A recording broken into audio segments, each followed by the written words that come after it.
And Eric, you had a record came out right before the S hit the fan too. Was it Neck Deep, I think? Neck Deep's not out yet. We launched the record right before this started. You know, they have a release, or they have a big show they're putting on in the UK at Ali Pali. We had the record coming out, so we wanted to launch early to coincide with that plan, and then, you know, this hits. You know, I think the process has been stay the course on that. So, you know, we've added, you know, we had to make a change on a video, just because we, you know, with the rules in the UK and here, we can't shoot certain things. So we had to make some changes. Same one for another artist we have, where we ended up doing more a crowdsourcing video. So I think Annie mentioned it. We're just using the tools that we have. You know, I think that, and I'm sure everyone's saying the same thing to their employees. It's like trying to stay away from knee-jerk reactions. Like, oh my God, we got to stop everything and change everything. We've just said, let's go forward. I mean, things have changed in sort of pre-orders and ticket sales, but nothing so dire that we have to change everything. And the reality is that, and to Carl's point, there is a lot more time to consume. I don't necessarily think it's music, and I think that putting out music, if you don't have to, can be avoided. I do think where, at least for the age group we're dealing with, they do want to consume. They want to consume in small little short videos through platforms. And the big conversation with artists has been, again, I often hear we don't like doing it, or we're on tour, or this or that. And this opportunity to double down on core fan connectivity will make everybody, I think, on this call more money. But of course, you can only lead a horse to water. Anybody else? Can I throw this out to everybody? Like, how challenging is it to get your artists on to just do stupid stuff on YouTube and, you know, just do fun stuff on Facebook live streams, Instagram live streams and stuff like that? Is that just like pulling teeth, or is it even productive at a time like this? Case by case. Case by case. Oh, man. Do you see an impact for those who are doing it well? Absolutely. Yeah, 100%. 100%. All right, cool. And any sort of like best practices that you'd love to point people to? Like clients that you think, geez, I wish everybody look at what they're doing, because that's great. It sounds super vague, but consistency is super important, and just being yourself. You know, if you're playing Call of Duty for 5 days straight, then Twitch might be the place for you. That's it. Just be yourself and be consistent. Yeah. All right. Excellent. Mike, anything with Ice Nine is that they're doing that, like online, in order to sort of keep the profile up? I mean, I know that they're between album cycles and everything like that, but they had a pretty packed touring schedule that's gotten shafted. Yeah, I mean, we've got a couple different like lines that we're towing. Some is what can we do in the immediate, right, to just entertain the fans and make sure that they know we're there and that we care, you know. And the other is, you know, as Andy sort of mentioned, what do we have that we're sitting on that we might be able to, you know, put out in the future? So there's a couple things that, you know, we didn't have a definitive release timeline for that are now in the works to have those come out. And back to your previous question, you know, I think obviously it's case by case. You know, what I've found is, just like Eric said, it's got to be genuine and it's got to be consistent, but also kind of pointing to what others are doing and showing that it's working.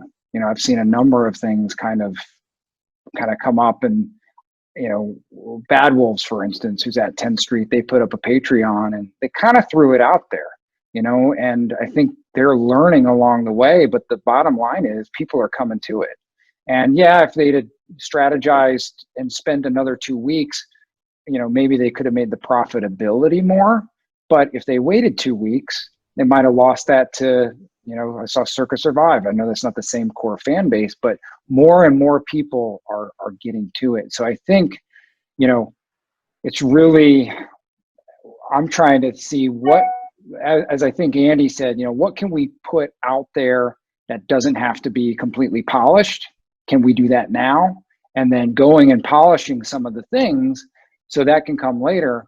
But ultimately, using this time, going back to that kind of car and maintenance metaphor, to totally overhaul, you know, the engine. So when the roads are open again, we're actually smooth sailing.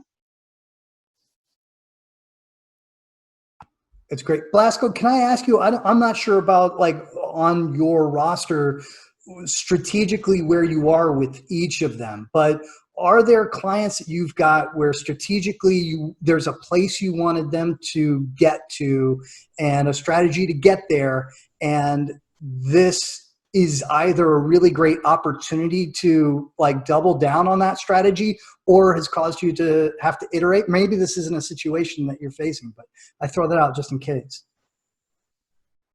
Uh-oh, hold on a second. Let me mute you real quick. There you go. Yeah. Try again, sorry.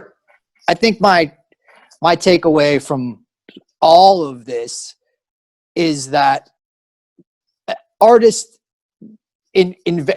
artists digging deeper into the platforms that have been provided to us, meaning that, as an example, Randy from Lamb of God was on Instagram Live earlier today interviewing or just having a chat with Gary from, Slayer and Exodus.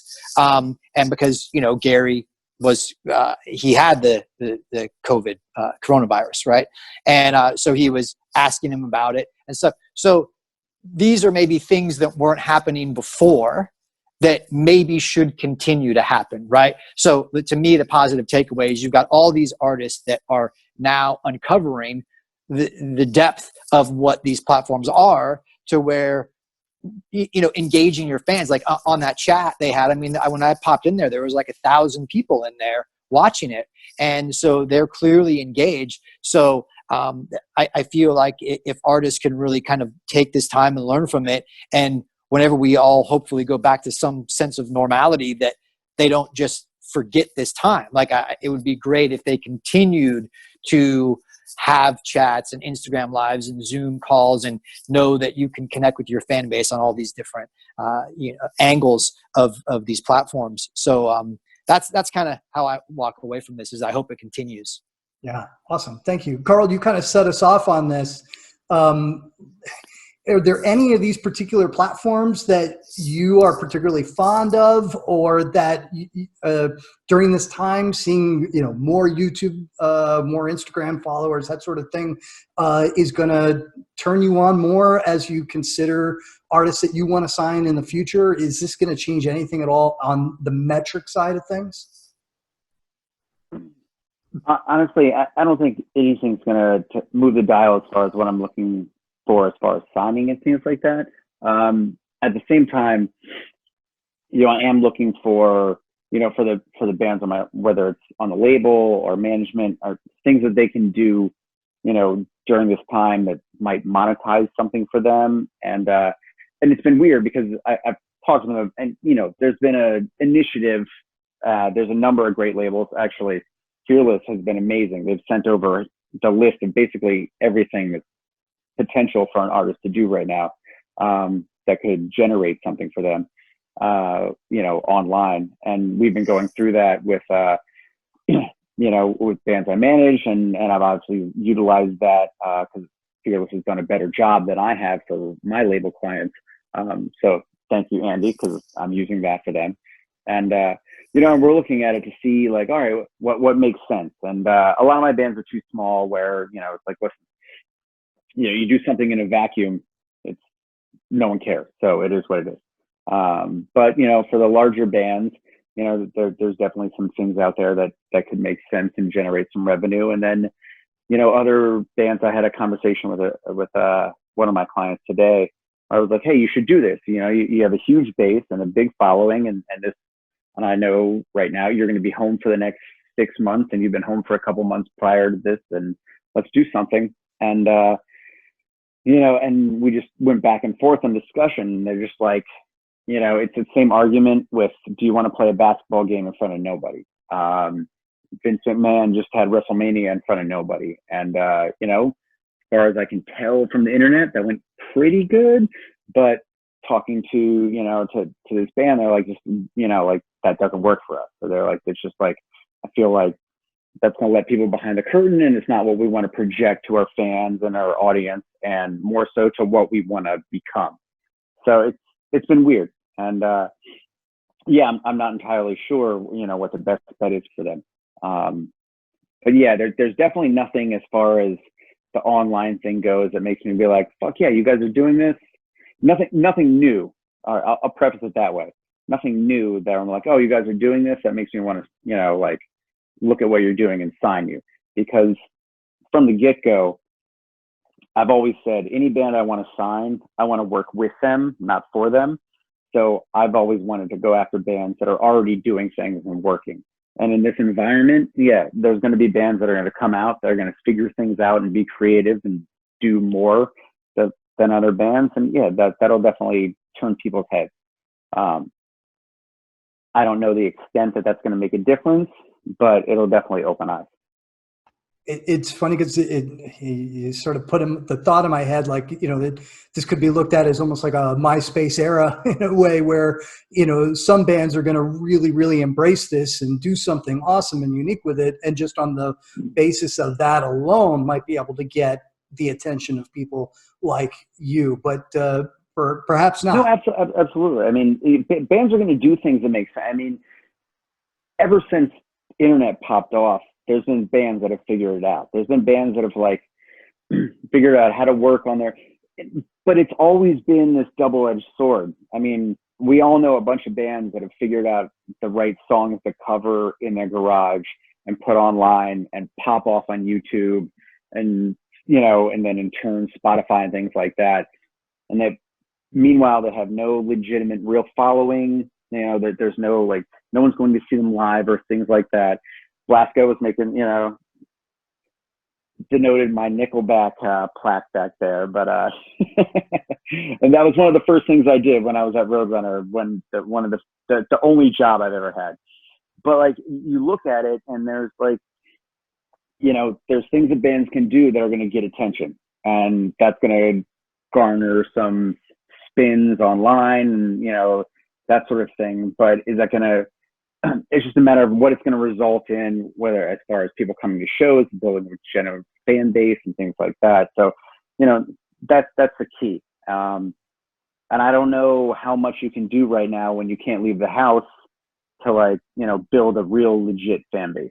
I think if you're already an artist that has one, you can feed them and cultivate them, but I don't know how much you can do to build a new one.